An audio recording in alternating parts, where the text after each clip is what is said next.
23.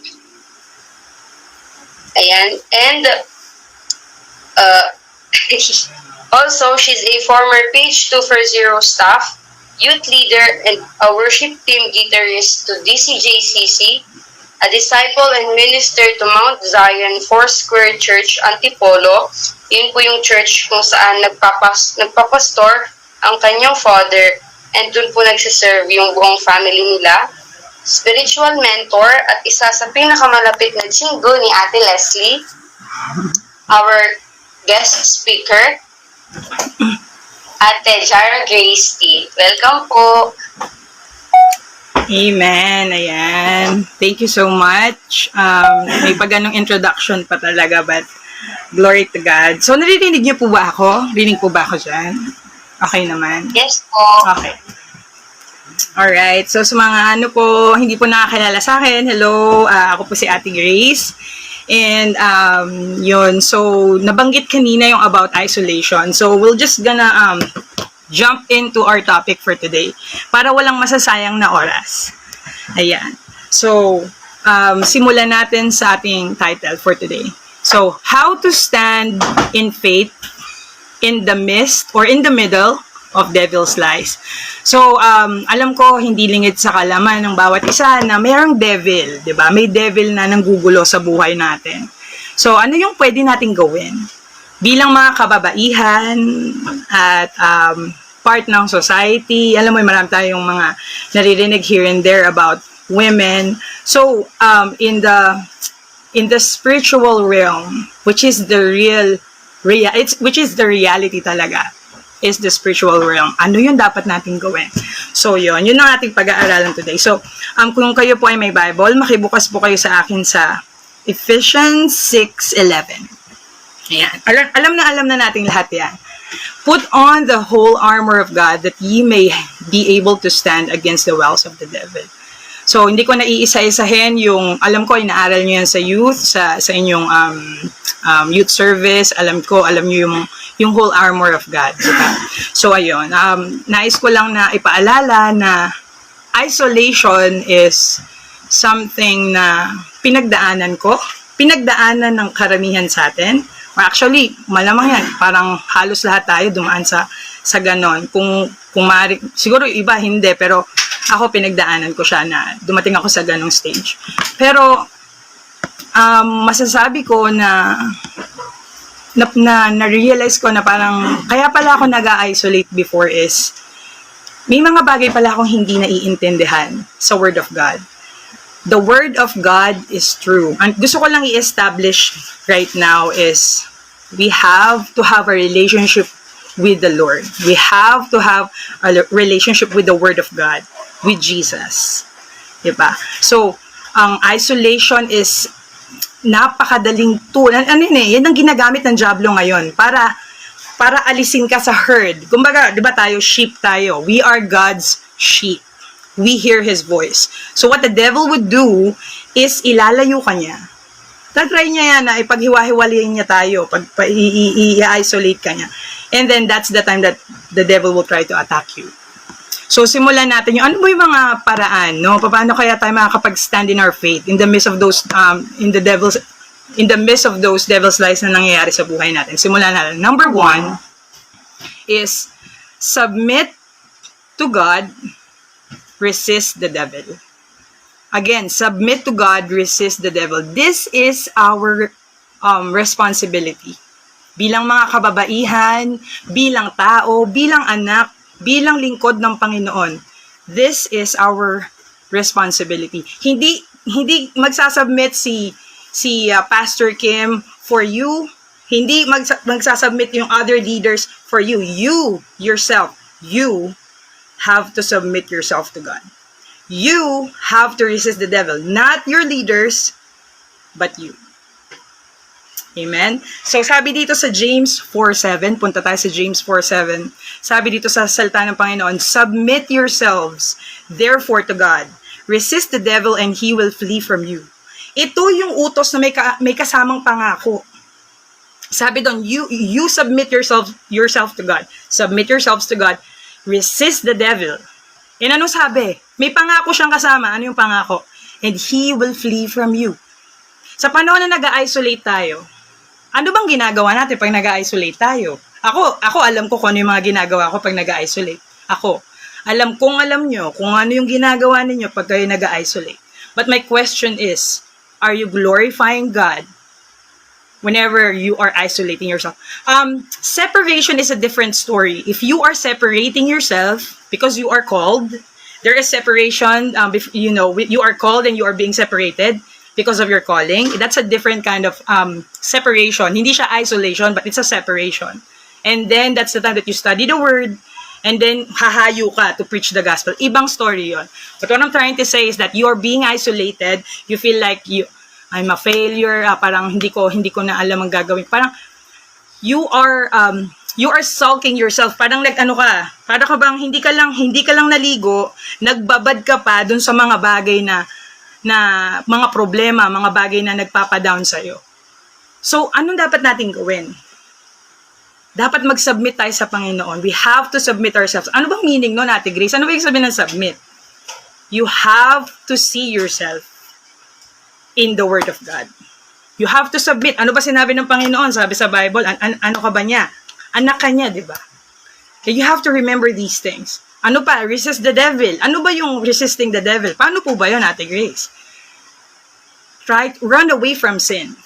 Kasi kung niyayakap mo yung devil, submit yourselves to God. Yun ang utos ng Panginoon. Tapos, ayaw mo mag-submit. Tapos, yung ayaw mo ring i-resist yung devil. Talaga nga namang nakinig ka pa na mas nakakalungkot pa talaga na salita. Yung mga kanta. Yung talaga nga namang madedepress ka talaga. How will you resist the devil if you yourself are inviting those kind of spirits sa mind mo? Diba? You have to do something. You have to encourage yourself in the Lord.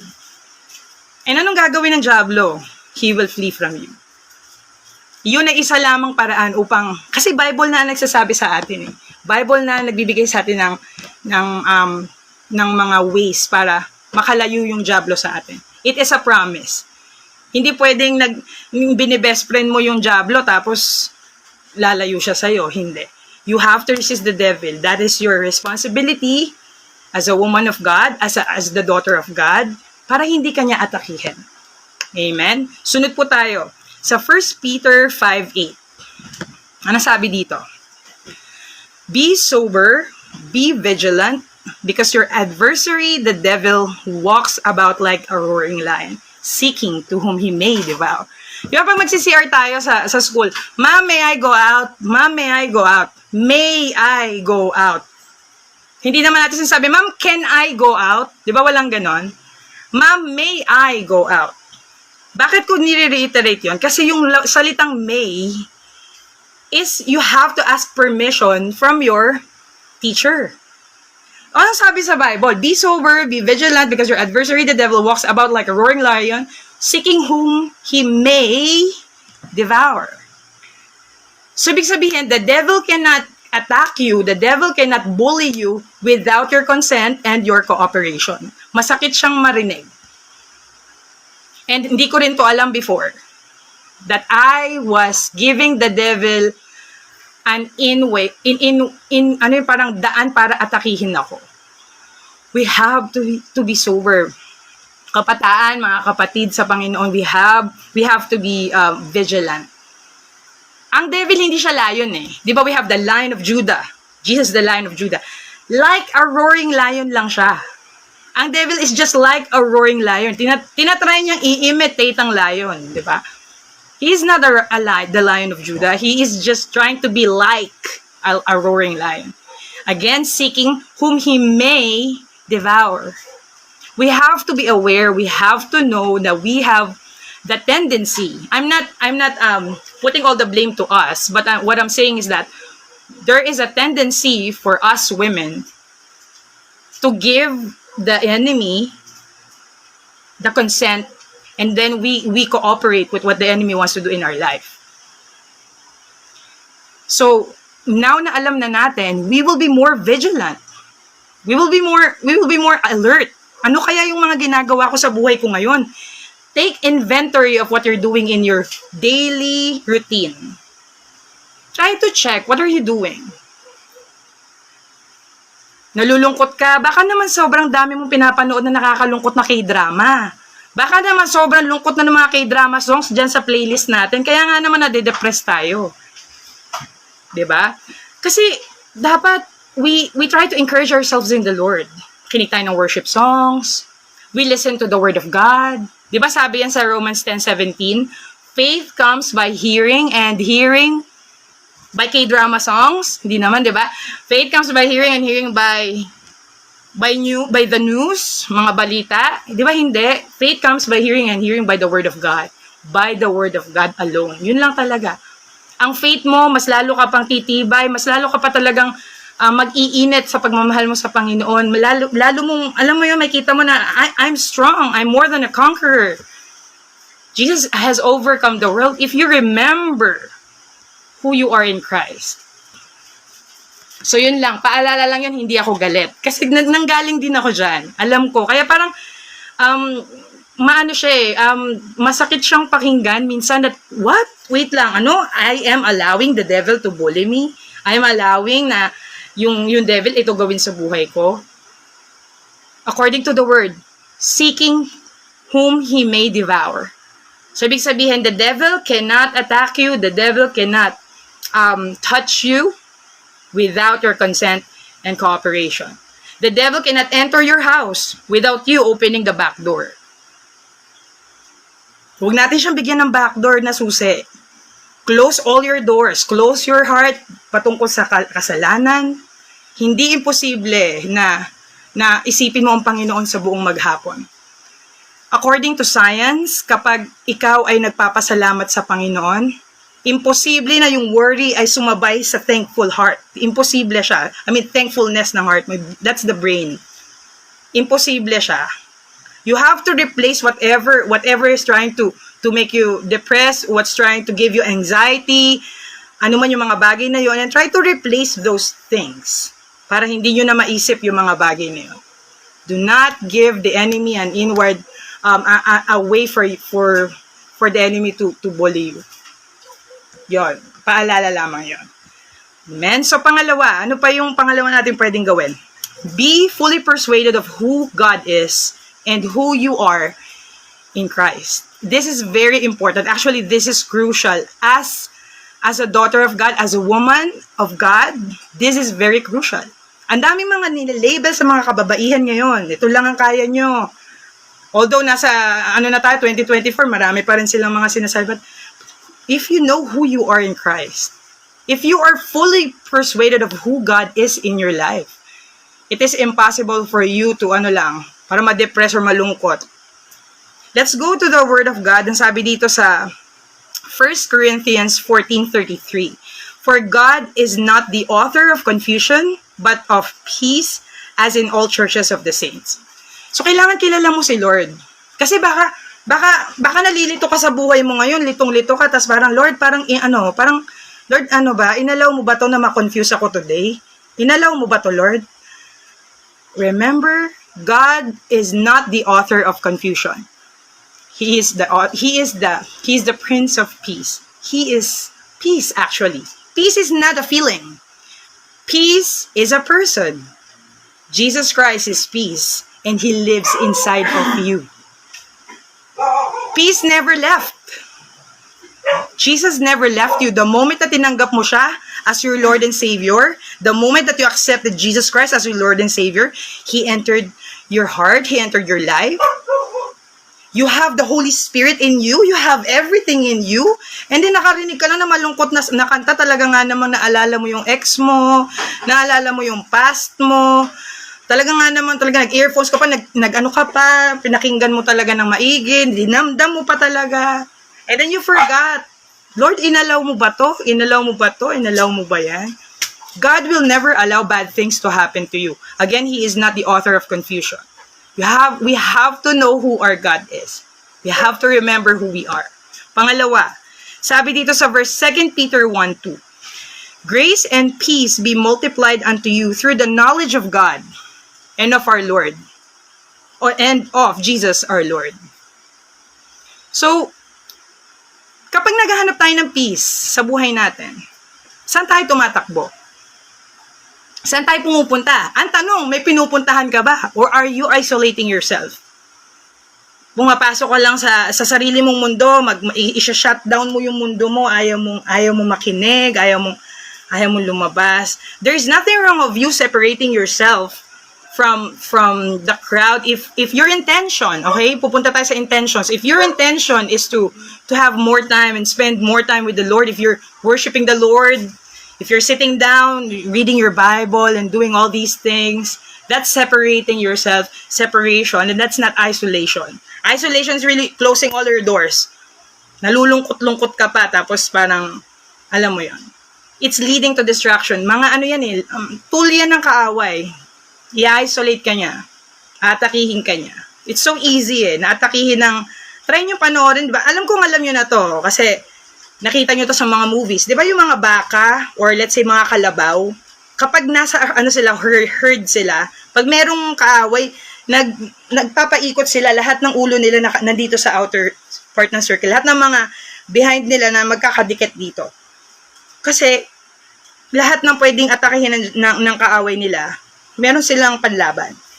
Pero kung nag-iisa sila, ang magagawa lang nila tumakbo. Especially kung wala silang weapon, kung wala silang yung mga deer, minsan natatanggal yun eh, nag-shed sila eh. Pag wala, yung mga babaeng deer, natatanggal yun, yung nakita nyo antlers nila. May time around spring natatanggal yun. So kapag natanggal yun, gagawin nila, tatakbo-takbo na lang sila, wala silang panlaban. But we are different. We have been given an armor. Meron tayong armor. Ano pa? Nasa atin si Jesus Christ. Ano pa? Maraming pangako ang Lord. Actually, the Bible is the mirror of yourself. May kita mo sarili mo sa Bible. So, tignan natin yung mga verses. Actually, sa sobrang dami nito, gusto ko na lang siya i-share sa inyo. And then, find time to look at all of these things. So, i-flash natin. Itong verses na to, ginagamit ko siya personally. Every time na may lies yung devil, ito yung ginawa mo kahapon, ito yung mga nangyari sa'yo dati, so ito ka. If the devil is trying to label who you are, tell the enemy, ito ako.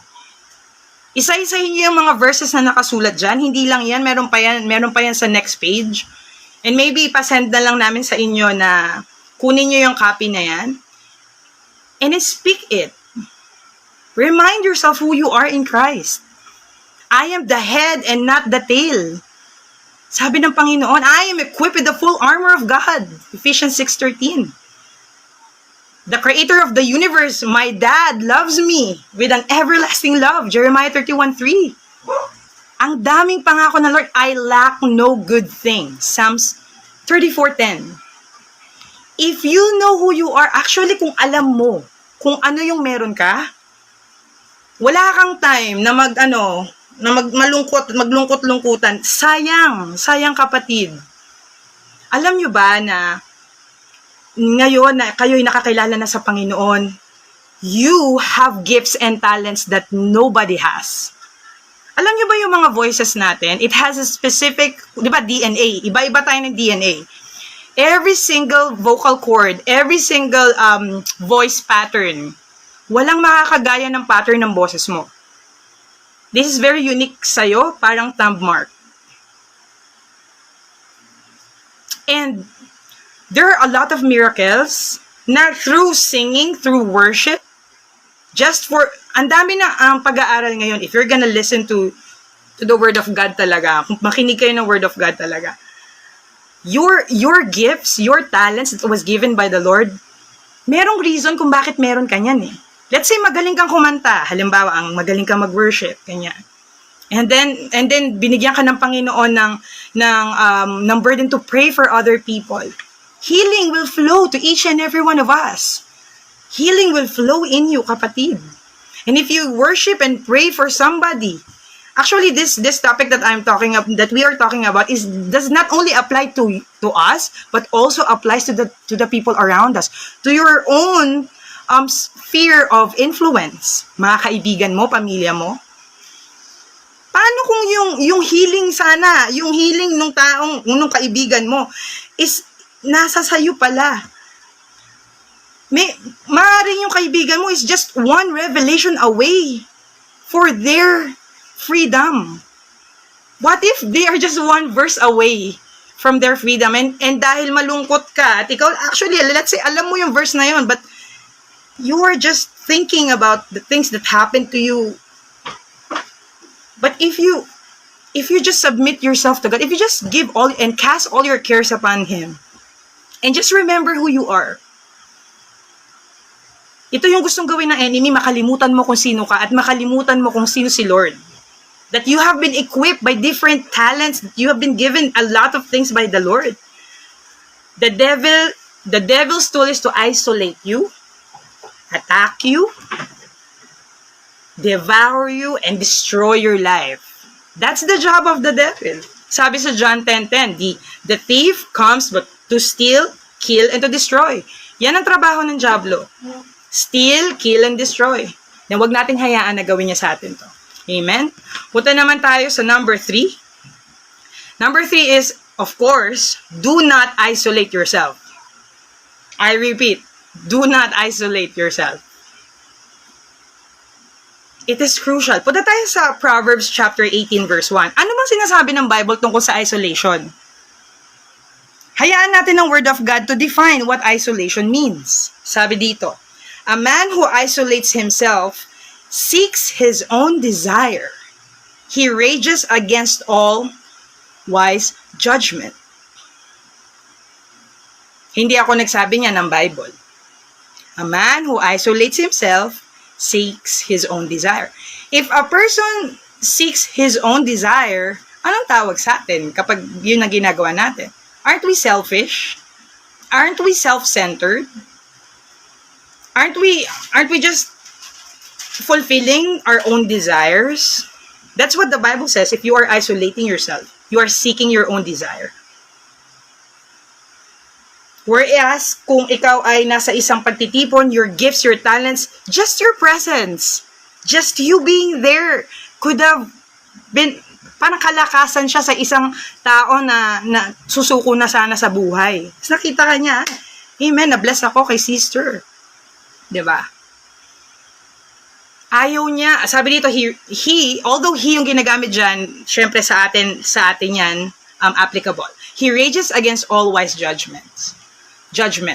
So parang ayaw niya na makinig na any advice. Although yung iba nakikinig naman na advice, pero believe me, if malungkot ka, ayaw mo makinig. Kasi gusto mo bababad mo gusto mo, imamarinate mo pa yung sarili mo, mamarinate mo pa. Parang sa di ba, masarap yung i-barbecue pag naka-marinate talaga yung karne, yung pang-barbecue. Imamarinate mo pa yung sarili mo. This is so important for us to remember and to know. Kasi hindi siya madalas na topic. Isolation is crucial. Hindi siya crucial for your growth as a Christian. If you isolate yourself from good counsel, if you isolate yourself sa mga pagtitipon, unti-unti kang aatakihin ng diablo. So I really encourage each and every one of us na let us open our hearts, open our minds, and let the Holy Spirit talk to us. Kausapin mo siya. It's different if you go inside your room, you spend time with the Lord. That's a different story. But isolating yourself with strife, with envy, ano pa yung mga nararamdaman natin? Mga jealousy, with masasaktan tayo, with strife. Just that word. Galit ka, you're angry, na-offend ka, offense. Alam mo, magandang topic din yan, offense. You're offended.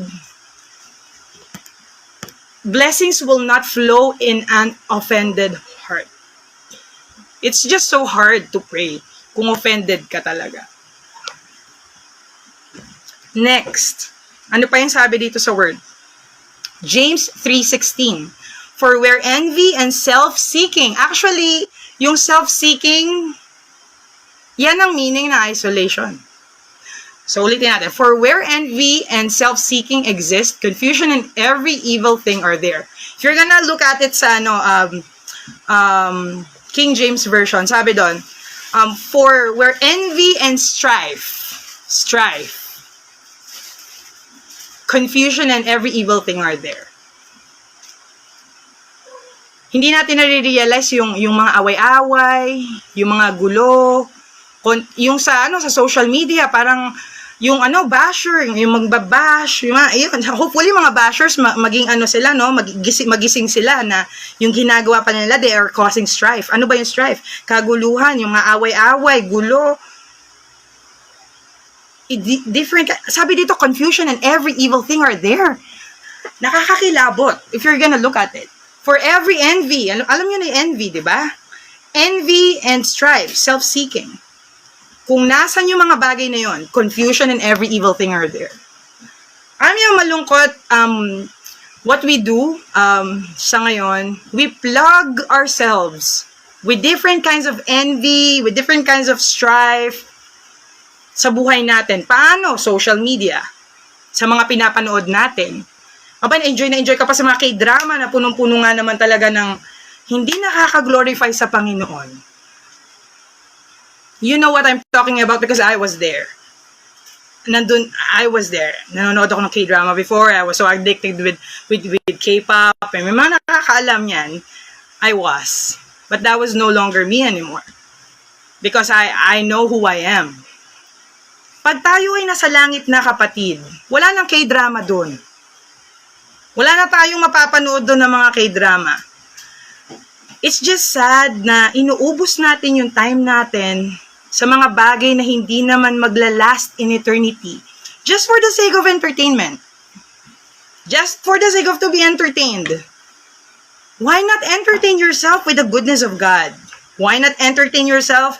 I-marinate mo yung sarili mo sa salita ng Diyos and just know who you are in Christ. There's just so many things to know in the Bible. There's a lot of things to be excited about. But the question is, are you excited? Are we excited about the Word of God? Kapatid, this is eternity, oh. We are talking about eternity. All of these things na mga nakita mo, mga napapanood mo sa TV, mga naririnig mong mga rap, mga rapper, mga ina-idol mo na mga tao. This is just in this lifetime. Sabi nga, ang buhay ng tao at most 120 years. 120 years is just so short compared to eternity. Let us not allow the enemy to isolate us.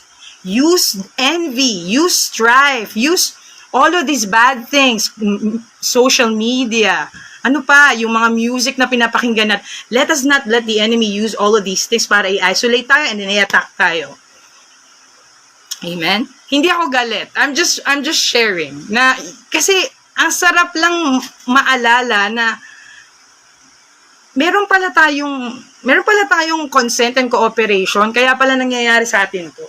Again, God is not the one who is giving you confusion, kapatid.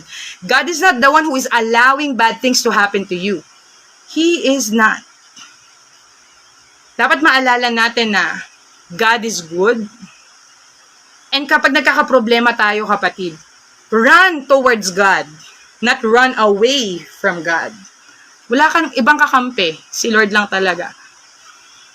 Again, hindi siya nagbibigay ng problema sa atin. It is the envy, it is the strife, it is the self-seeking, a motive that causes confusion and every evil thing. Ano ba yung every evil thing? Patayan, problema, aksidente. Lahat ng evil thing na pwede mong isipin, nandun siya nanggagaling sa envy and self-seeking or strife. Doon siya nanggagaling. Do not let the enemy influence you and plug it in your mind, plug it in your phones, plug it in your TV. Yung pa talaga pinapanood nyo, entertained nga naman tayong lahat. Pero kapatid, hindi yan dapat ginagawang entertainment talaga, sa totoo lang. Look for the things that will edify your spiritual life, that will edify you as a woman of God. Amen? So, punta tayo sa pang-apat na paraan. Surround yourself with like-minded believers and wise leaders. Sabi sa Proverbs 15:22, without counsel, purposes are disappointed, but in the multitude of counselors, they are established. Importante that we surround ourselves with kapwa mananampalataya. with our counselors, with our leaders. Not only them, but just being around believers, like-minded believers. And be careful. Be careful dun sa mga taong sinasamahan mo. You have to be careful sa mga taong inaalaw mo to speak in your life and inaalaw mo na maging parte ng buhay mo. Ask the Holy Spirit. Nobody will tell you the best way to live life but the Holy Spirit alone. Ask the Holy Spirit. Holy Spirit. Holy Spirit is there. He is a person. Ask the Holy Spirit. Lord, Holy Spirit, He is our comforter. He is there with you. In those times na ikay nalilito, in those times na inaatake ka ng diablo, kasi hindi mo alam eh. You are not aware na, I allowed the devil to do this because of the things na inaalaw mo or ginagawa mo sa buhay mo. Diba? We have to remember na God is for us. And God designed for us to be in fellowship.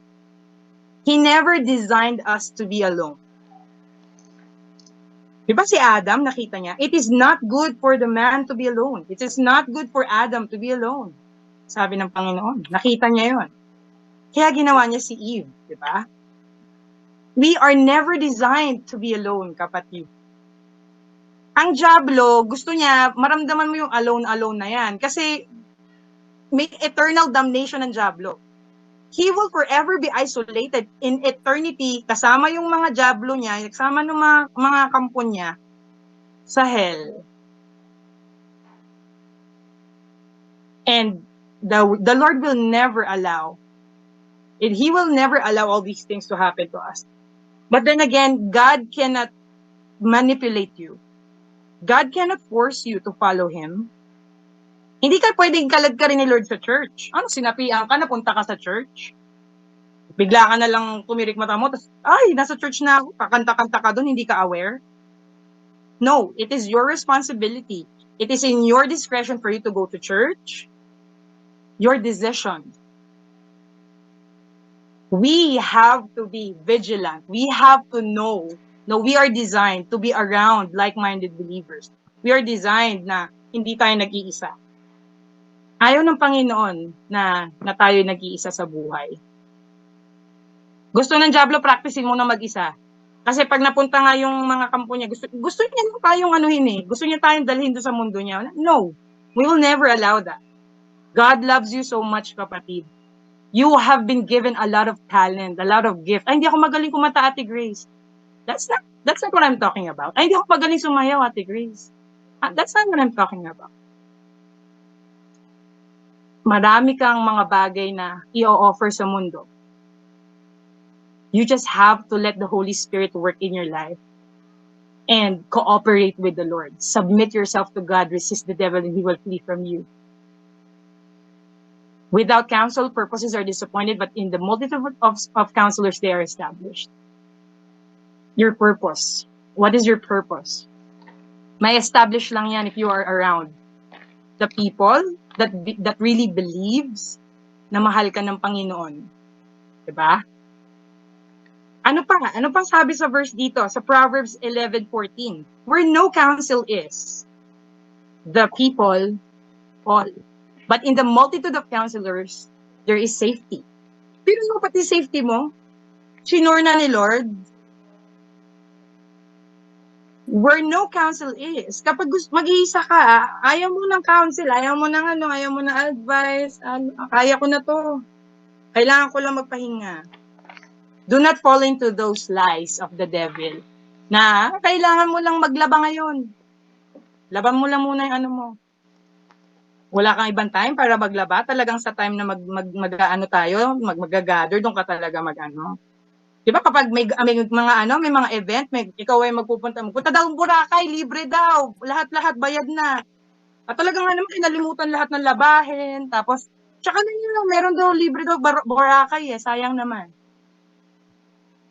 Pero kapag papunta sa church or may gathering or in-invite ka na mag-attend ng gawain para mapalakas ka din naman kasi nakikita nilang nanghihina ka, gusto ka nilang Biglang naalala mo, ay meron pala ako lalaban. Ay may hugasin pala kami. Ay may ano pala, may assignment pala kami tatapo. Ay may projects pala kami. Pero pag Boracay, nakalimutan mo lahat, nandun ka na sa bus na una ka pa.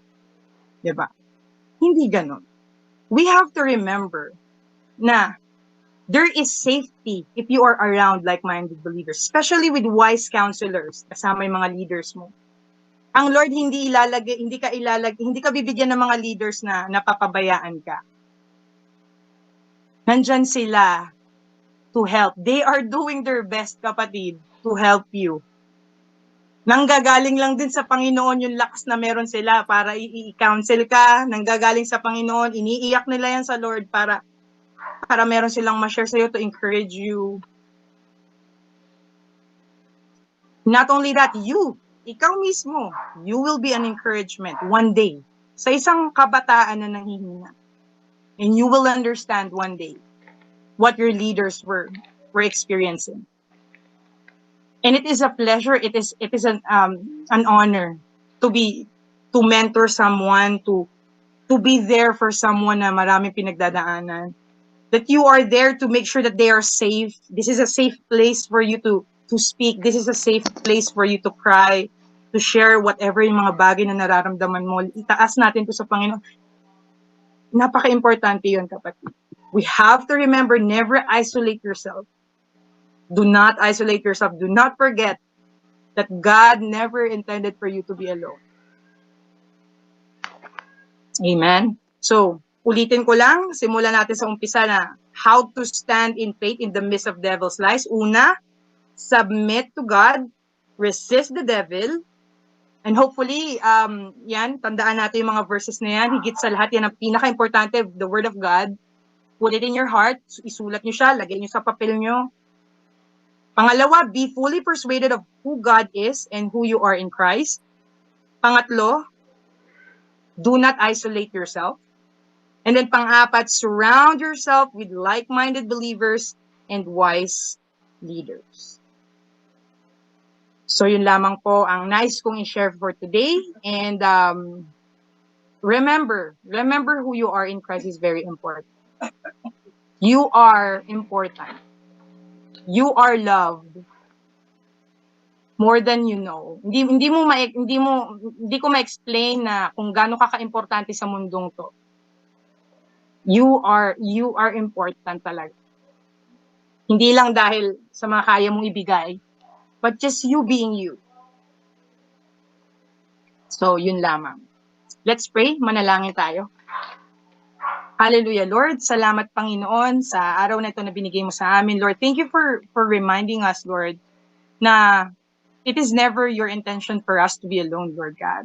Father, salamat sa aking mga kapatid na naririto, Lord. Salamat, Panginoon, sa oras na ito na kami po'y nakapag-aral ng iyong salita. Alam namin, Lord, na kasama ka namin. You never leave us nor forsake us, Father. Salamat, Panginoon, that you, before Jesus went to heaven, that He left the Holy Spirit here. Father, thank you that we have the Holy Spirit in us. And Holy Spirit, guide us.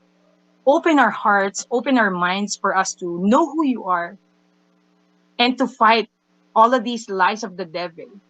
Salamat, Panginoon, at pinupuri ka namin at pinasasalamatan sa lahat ng nangyayari sa aming buhay, Panginoon. Thank you, Lord, in Jesus' name. Amen. Amen. Praise God.